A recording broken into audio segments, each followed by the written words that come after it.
Hi hello ನಮಸ್ಕಾರ welcome back to my YouTube channel with Bhagya vlogs. ನಾನಿವತ್ತು ದೋಸೆ ಹೆಂಗೆ ಮಾಡೋದಂತ ತೋರ್ಸಕತ್ತೇನೆ ರೀ. ನಾನಿಲ್ಲಿ 3 ಥರ ದೋಸೆ ಮಾಡೇನಿ ರೀ. ಒಂದು ಆನಿಯನ್ ದೋಸೆ ರೀ, ಇನ್ನೊಂದು ಗರಿಗರಿಯಾದ ದೋಸೆ ರೀ, ಮತ್ತೊಂದು ಮುಳ್ಳುಬಾಗಿಲ ದೋಸೆ ರೀ. ಬರ್ರಿ ಹೆಂಗೆ ಮಾಡೋದಂತ ನೋಡೋಣ. ಅದಕ್ಕಿಂತ ಮೊದಲು ನೀವೇನಾದರೂ ನನ್ನ ಚಾನಲ್ನ ಸಬ್ಸ್ಕ್ರೈಬ್ ಮಾಡಿರ್ಕಿಲ್ಲ ಅಂದ್ರೆ ಮೊದಲು ಸಬ್ಸ್ಕ್ರೈಬ್ ಮಾಡ್ಕೊರಿ. ಹಾಗೆ ಪಕ್ಕದಲ್ಲಿರುವ ಬೆಲ್ಲೈಕನ್ನ ಆಲ್ ಅಂತ ಪ್ರೆಸ್ ಮಾಡಿರಿ. ನಾನಿಲ್ಲಿ 1 ಗ್ಲಾಸ್ ಅಕ್ಕಿಗೆ ಅರ್ಧ ಗ್ಲಾಸ್ ಉದ್ದಿನ ಬೇಳೆ ಮತ್ತು 2 ಸ್ಪೂನ್ ಆಗೋಷ್ಟು ಕಡಲೆಬೇಳೆ ಮತ್ತು ಮೇನ 1 ಸ್ಪೂನ್ ಮೆತ್ತೆ ಹಾಕೊಂಡೇನಿ ರೀ. ಮೆತ್ತೆ ಮಾತ್ರ ಮಿಸ್ ಮಾಡೋಕೆ ಹೋಗ್ಬೇಡ್ರಿ. ನೀವು ಒಂದು 5-6 ಬರಿ ಆದ್ರೂ ಚಲೋ ತಂಗೆ ತೊಳ್ಕೊರಿ ಮತ್ತು ತಿಳಿ ನೀರು ಕಾಣಬೇಕು ಅಷ್ಟು ಮಟ್ಟ ತೊಳ್ಕೊರಿ. ಇವಾಗ ಇದನ್ನು ನಾನು 8 ತಾಸಿಗೆ ನೆನೆ ಇಟ್ಕೋತೇನೆ ರೀ. ಮತ್ತು ನಾನಿಲ್ಲಿ 1-2 ಟಿಪ್ಸ್ ಹೇಳೇನಿ ರೀ, ಮಿಸ್ ಮಾಡೋಕೆ ಹೋಗ್ಬೇಡ್ರಿ, ಸ್ಕಿಪ್ ಮಾಡಲ್ದ ವಿಡಿಯೋ ನೋಡಿರಿ. ಭಾರಿ ಮಸ್ತ್ ದೋಸೆ ಆಗ್ತಾವ್ರಿ, ಸಾಫ್ಟಾಗಿ ಬರ್ತಾವ್ರಿ. ನಾನು ಅಕ್ಕಿ ರುಬ್ಬಕ್ಕಿಂತ ಮುಂಚೆ ರೀ ಒಂದು ಅರ್ಧ ತಾಸು ಇರ್ತಾನ ಅವಲಕ್ಕಿನ ನೆನೆ ಹಾಕ್ಕೊಳಕತ್ತೀನಿ ರೀ. ಅವಲಕ್ಕಿನೂ ಸಹ ಒಂದು 3 ಸ್ಪೂನ್ ತೊಗೊಂಡೇನಿ ರೀ. ನಾನು 1 ಗ್ಲಾಸ್ ಅಕ್ಕಿಗೆ 3 ಸ್ಪೂನ್ ಆಗೋಷ್ಟು ಅವಲಕ್ಕಿ ತೊಗೊಂಡೇನಿ ರೀ. ಇವಾಗ ಅಕ್ಕಿ ಏನು ನೆನೆಯಾಕೆ ಇಟ್ಕೊಂಡಿದ್ದವಲ್ರಿ 8 ತಾಸು, ಅವನ್ನ ರುಬ್ಕೊಂಬರೋಣ್ರಿ. ಮೊದಲು ನಾವು ಏನು ನೆನೆ ಇಟ್ಟಿರ್ತೇವಲ್ಲ ಅದನ್ನ ಚಲೋ ತಂಗೆ ನೀರು ತೊಳ್ಕೊಂಬರೋಣ್ರಿ. ಅದ ನೀರ್ಲೇನ ರುಬ್ಕೊಂಡ್ರೆ ರೀ ಹುಳಿ ಬರ್ತೈತ್ರಿ. ಇವಾಗ ಮಿಕ್ಸಿ ಮಾಡ್ಕೊಳಕತ್ತೇನೆ ರೀ. ನಾನು ಮಿಕ್ಸಿ ಫೈನ್ ಪೇಸ್ಟಾಗಿ ಮಾಡ್ಕೊರಿ. ವಿಡಿಯೋನ ಸ್ಕಿಪ್ ಮಾಡಿಲ್ದೆ ನೋಡಿರಿ. ನಾನು ಒಂದೆರಡು ಟ್ರಿಕ್ಸ್ ಹೇಳೇನಿ ರೀ, ಅವನ್ನ ಮಿಸ್ ಮಾಡ್ಕೊಳಕ್ಕೆ ಹೋಗ್ಬೇಡ್ರಿ. ನೋಡಿರಿ, ನಾನು ಇದೇ ಥರನ ಎಲ್ಲ ಅಕ್ಕಿನೂ ರೀ ಈ ಥರ ರುಬ್ಕೊಂಬಂದೇನಿ ರೀ. ಒಂದು ಸ್ವಲ್ಪ ಚಲೋ ತಂಗೆ ರುಬ್ಕೋಬೇಕ್ರಿ, ಫೈನ್ ಪೇಸ್ಟಾಗಿ. ಒಂದು ಕಾಳನ್ನು ಉಳಿಬಾರ್ದ್ರಿ, ಆ ಥರ ಚಲೋ ತಂಗೆ ರುಬ್ಕೊಂಬರ್ರಿ. ಇವಾಗ ಎಲ್ಲ ರುಬ್ಕೊಂಡವ್ರಿ. ಅವಲಕ್ಕಿ ಏನು ನಾವು ನೆನೆ ಇಟ್ಟಿದ್ವಲ್ರಿ ಅವು ನೆನೆದವ್ರಿ. ಇವಾಗ ನಾನು ಅರ್ಧ ಗಂಟೆ ನೆನೆ ಇಟ್ಕೊಂಡೇನಿ ರೀ. ಅದ ಮಿಕ್ಸಿ ಜಾರಿಗೆ ಇದನ್ನು ರುಬ್ಕೊಳಕ್ಕೆ ಹಾಕ್ಕೊಳ್ಳೋಣ್ರಿ. ಇವಾಗ ಇದನ್ನೂ ಸಹ ನಾವು ಚಲೋ ತಂಗೆ ಪೇಸ್ಟಾಗಿ ಮಾಡ್ಕೋಬೇಕ್ರಿ, ಚಲೋ ತಂಗೆ ರುಬ್ಕೋಬೇಕ್ರಿ. ಇದನ್ನ ಇವಾಗ ರುಬ್ಕೊಂಬಂದೇನಿ ನೋಡಿರಿ. ನಾನಿಲ್ಲಿ ಆ್ಯಡ್ ಮಾಡ್ಕೊಳಕತ್ತೇನೆ ರೀ. ಇದು ಸೇಮ್ ಪ್ರೊಸೀಜರ್ ರೀ, ನೀವು ಪಡ್ ಸಹ ಮಾಡ್ಕೋಬೋದ್ರಿ. ನಾನಿಲ್ಲಿ ಇಷ್ಟು ಮಿಕ್ಸಿ ಜಾರ್ ಒಳಗೆ ನೀರು ಹಾಕೊಂಡು ಆ್ಯಡ್ ಮಾಡ್ಕೊಳತ್ತೀನಿ ರೀ. ಎಕ್ಸ್ಟ್ರಾ ನೀರದು ಏನು ಆ್ಯಡ್ ಮಾಡ್ಕೊಳತ್ತಿಲ್ಲ ರೀ. ಇದು ಮೇನ್ ಟಿಪ್ ರೀ. ನಾನಿಲ್ಲಿ 3 ಸ್ಪೂನ್ ಆಗುವಷ್ಟು ಮೈದಾ ಆ್ಯಡ್ ಮಾಡ್ಕೊಳಕತ್ತೀನಿ ರೀ. ಇದರಿಂದ ಸಾಫ್ಟಾಗಿಯೂ ಬರ್ತಾವ್ರಿ ಮತ್ತು ಕಲರನ್ನು ಬರ್ತೈತ್ರಿ. ನಾನಿಲ್ಲಿ ಸೋಡಾ ಬದಲು ಏನು ಯೂಸ್ ಮಾಡತ್ತೀನಿ ರೀ, ಮೆಣಸಿನ್ಕಾಯಿ ತುಂಬ ಏನಿರ್ತೈತಲ್ರಿ ಅದನ್ನಷ್ಟು ತುಂಬಷ್ಟು ಹಾಕ್ಕೊಳಕತ್ತೀನಿ ರೀ. ನೀವು ಸೋಡಾ ಹಾಕೋ ಅವಶ್ಯಕತೆನೇ ಇಲ್ಲರಿ. ಮತ್ತು ನೀವು ನೋಡ್ಬೋದು ರೀ, ಇದನ್ನು ಟ್ರೈ ಮಾಡಿ ನೋಡಿರಿ ಟ್ರಿಕ್ನ. ನಾನಿಲ್ಲಿ ಸೋಡಾ ಒಂಚೂರು ಯೂಸ್ ಮಾಡಿಲ್ಲರಿ. ಇದನ್ನ ನಾ ಯಾವಾಗಲೂ ಇದನ್ನ ಮಾಡ್ತೀನಿ ರೀ. ಇವಾಗ ಬಿಸಿಲಿದ್ದಾಗ ಏನು ಮಾಡ್ತೀನಿ ರೀ, 1 ಅಷ್ಟು ಹಾಕೋತೀನಿ ರೀ. ಮತ್ತು ಚಳಿಗಾಲದ್ದು ಬಂತಂದ್ರೆ ರೀ ಒಂದು 5-6 ಹಾಕೋಬೇಕಾಗ್ತೈತೆ ರೀ. ಇವಾಗ ನಾನಿಲ್ಲಿ ಬಿಲ್ಕುಲ್ ಸೋಡಾ ಯೂಸ್ ಮಾಡೋದಿಲ್ಲ ರೀ.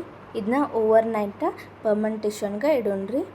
ಇವಾಗ ನೋಡ್ಬೋದು ನೀವು, ನಾನು ಮಾರ್ನಿಂಗ್ 5 o'clockಗೆ ಎದ್ದು ಹಂಗೆ ಸುಮ್ಮನೆ ನೋಡಕ್ಕಂತ ಬಂದೀನಿ ರೀ. ಫುಲ್ ಉಬ್ಬಿ ಹ್ಯಾಂಗೆ ಓವರ್ಲೋಡಾಗಿ ಬಿದ್ದೈತ್ರಿ. ಅಷ್ಟು ಚಂದ ಇದು ಉಬ್ಬಿ ಬಂದೈತ್ರಿ ಹಿಟ್ಟು. ಮತ್ತು ನಾನು ಅದು ಅಲ್ಲದೆ ದೊಡ್ಡ ಬೋಗೋಣಿ ಒಳಗೆ ತೊಗೊಂಡೀನಿ ರೀ. ಅದ್ರೊಳಗೆ ಸದ್ಯಕ್ಕೆ ಉಕ್ಕಿ ಬಂದೈತ್ರಿ. ನೋಡಿರಿ, ನಾನು ಎಷ್ಟು ಬೇಕಲ್ಲ ಅಷ್ಟು ತೊಗೊಂಡೆ. ಇವಾಗ ಮಾರ್ನಿಂಗ್ ಬ್ರೇಕ್ಫಾಸ್ಟಿಗೆ ರೆಡಿ ಮಾಡ್ಕೊಳಕತ್ತೀನಿ ರೀ. ಇಲ್ಲಿ 1 ಸ್ಪೂನ್ ಆಗೋಷ್ಟು ಸಕ್ಕರೆ ಹಾಕೋರಿ. ಮೇನ್ ನೀವು ಹಾಕ್ಕೋಬೇಕ್ರಿ, ಭಾರಿ ಮಸ್ತ್ ಕಲರ್ ಬರ್ತಾವ್ರಿ. ಕಲರ್ ಸಲುವಾಗಿ ಹಾಕ್ಕೋಬೇಕ್ರಿ. ಮತ್ತು ರುಚಿಗೆ ತಕ್ಕಷ್ಟು ಉಪ್ಪು ಹಾಕ್ಕೊಳಕತ್ತೀನಿ ರೀ. ಎಲ್ಲನೂ ಚಲೋ ತಂಗೆ ಬೀಟ್ ಮಾಡ್ಕೊಳ್ಳೋಣ್ರಿ.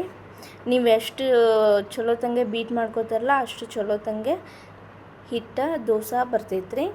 ಇಲ್ಲಿ ನೋಡಿರಿ, ಇಲ್ಲಿ ನಾನಿಲ್ಲಿ ದೋಸೆ ಈ ಥರ ಹಾಕಿ ತೋರ್ಸತ್ತೀನಿ ರೀ. ಇದು ಐರನ್ ತೆಮಿ ರೀ. ಐರನ್ ತೆಮಿ ಒಳಗೆ ಹಾಕಿ ತೋರ್ಸಕತ್ತೀನಿ ರೀ. ನೋಡಿರಿ, ಈ ಥರ ದೋಸೆ ಹಾಕ್ಕೊಂಡು ನಾನು ಮ್ಯಾಗ ಗೀ ಹಾಕ್ಕೊಳಕತ್ತೀನಿ ರೀ. ಗೀ ಹಾಕೊಂಡ್ರೂ ಕಲರ್ ಬರ್ತೈತ್ರಿ. ನೀವು ಗೀನೂ ಹಾಕೋಬೋದ್ರಿ, ಇಲ್ಲ ಅಂದ್ರೆ ನಾರ್ಮಲ್ ಆಯಿಲ್ ಸಹ ಹಾಕೋಬೋದ್ರಿ. ನೋಡ್ಬೋದು ನೀವು ಇಲ್ಲಿ ಇಷ್ಟು ಚಂದ ಬಂದಾವ್ರಿ. ಇವಾಗ ಇನ್ನೊಂದು ಮುಳ್ಳುಬಾಗಿಲು ದೋಸೆ ಅನ್ನತ್ತೀನಲ್ರಿ, ಅದನ್ನ ಮಾಡಿ ತೋರಿಸ್ತೇನೆ ಬರ್ರಿ. ಸೇಮ್ ಅಂದ್ರೆ ಭಾರಿ ಟೇಸ್ಟ್ ಆಗ್ತಾವ್ರಿ, ಭಾರಿ ಸಾಫ್ಟ್ ಸಹ ಆಗ್ತಾವ್ರಿ. ಈ ಥರ ಟ್ರಿಕ್ ಟ್ರೈ ಮಾಡಿ ನೋಡಿರಿ, ಭಾರಿ ಮಸ್ತ್ ಆಗ್ತಾವ್ರಿ. ನೋಡ್ಬೋದು ನೀವು ಇಲ್ಲಿ ಏನೂ ಇಲ್ಲರಿ, ತೆಮಿ ಮತ್ತು ಐರನ್ ತೆಮಿ ಇದ್ರೂ ಆರಾಮ್ ಹೇಳ್ತಾವ್ರಿ. ನಾನ್ ಸ್ಟಿಕ್ ತೆಮಿನ ಬೇಕಂತೇನಿಲ್ಲ ರೀ. ನಾನು ನಾನ್ ಸ್ಟಿಕ್ ತೆಮ್ಯಾಗೂ ಮಾಡಿ ತೋರ್ಸೇನಿ ರೀ ನಿಮಗೆ. ಇಲ್ಲಿ ಮುಂದೆ ವೀಡಿಯೋದಾಗ ನೋಡ್ಬೋದು. ಇಲ್ಲಿ ನೋಡ್ರಿ ನಾನಿಲ್ಲಿ ಮಸಾಲ ದೋಸೆ ಮಾಡ್ತಾರಲ್ರಿ ಅದ ಸೇಮ್ ಮಸಾಲ ದೋಸೆ ಮಾಡಿ ತೋರಿಸಿದ್ದೇನೆ ರೀ. ನೋಡ್ಬೋದು ಎಷ್ಟು ತೆಳ್ಳಗ ಬೇಕಾದರೂ ಹಾಕೋಬೋದು ರೀ. ನೀವು ದಿಪ್ ಹಾಕೊಂಡ್ರೂ ತೆಳ್ಳಗನ ಆಗ್ತಾವ್ರಿ. ಇಲ್ಲಿ ನಾನಿಲ್ಲಿ ಮ್ಯಾಗ ತುಪ್ಪ ಹಾಕೊಂಡ ಇದಕ್ಕೆ ಶೇಂಗಾ ಪುಡಿ ಉದುರಿಸ್ಕೊಂಡೇನಿ ರೀ. ನೀವು ಬೇಕಾದ್ರೆ ಇದನ್ನ ರೆಡ್ ಚಟ್ನಿ ಸಹ ಹಚ್ಕೋಬೋದು ರೀ. ಆಲೂಷ್ಟ ಪಲ್ಯ ಇಟ್ಟು ಮುಗೀತ್ರಿ. ಸೇಮ್ ಮಸಾಲೆ ದೋಸೆ ರೆಡಿ ರೀ. ಒಳಗಡೆ ಮಸಾಲ ಹಾಕೊಂಡ್ರೆ ಮುಗೀತ್ರಿ. ನೋಡಿರಿ ಹೊರಗಡೆಯಿಂದ ಸ್ಟ್ರಕ್ಚರ್ ಹಂಗೆಲ್ಲ ಬಂದೈತ್ರಿ ಮತ್ತು ಕ್ರಿಸ್ಪಿ ಹೊರಗಡೆ ಕ್ರಿಸ್ಪಿ ಸಾಫ್ಟ್ ಎಲ್ಲ ಮಸ್ತ್ ಐತ್ರಿ. ಇವಾಗ ನೋಡ್ಬೋದು ರೀ ನೀವು ಕೈಯಾಗಿಂದ್ರೆ ಹರ್ಕೋದ್ನಾಗ ಎಷ್ಟು ಸಾಫ್ಟಾಗಿ ಬರಾಕತ್ತಾವ ಅಂಥೇಳಿ.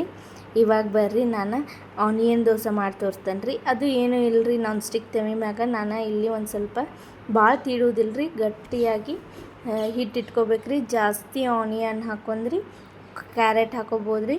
ನೀವು ಯಾವ್ದು ಬೇಕಾದರೂ ವೆಜಿಟೇಬಲ್ಸ್ ಹಾಕೋಬೋದು. ನಾ ಇಲ್ಲಿ ಜಸ್ಟ್ ಆನಿಯನ್ದಷ್ಟ ಮಾಡ್ಕೊಂಡಿರ್ತೇನೆ ರೀ. ಮತ್ತು ಶೇಂಗಾ ಪುಡಿ ಉದುರಿಸಿ ಇಲ್ಲಿ ಖಾರ ಪುಡಿ ಎಟ್ಟು ಉದುರಿಸ್ಕೊಳಕತ್ತೀನಿ ರೀ.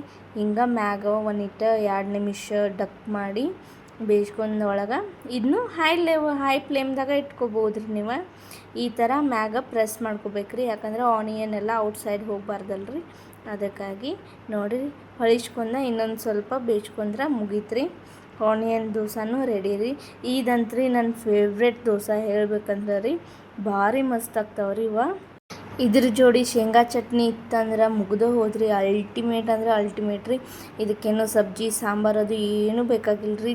ನಿಮ್ಗೇನಾದರೂ ನನ್ನ ವಿಡಿಯೋಸ ಇಷ್ಟ ಆಗ್ತಾ ಇದ್ರೆ ಲೈಕ್, ಶೇರ್, ಕಮೆಂಟ್, ಸಬ್ಸ್ಕ್ರೈಬ್ ಮಾಡಿರಿ. ಹೀಗೆ ಸಪೋರ್ಟ್ ಮಾಡ್ತಾಯಿರಿ. ಮುಂದೆ ಸಿಗ್ತೀನಂತ ಇನ್ನೊಂದು ವಿಡಿಯೋ ಒಳಗೆ. Thank you so much for watching. Bye.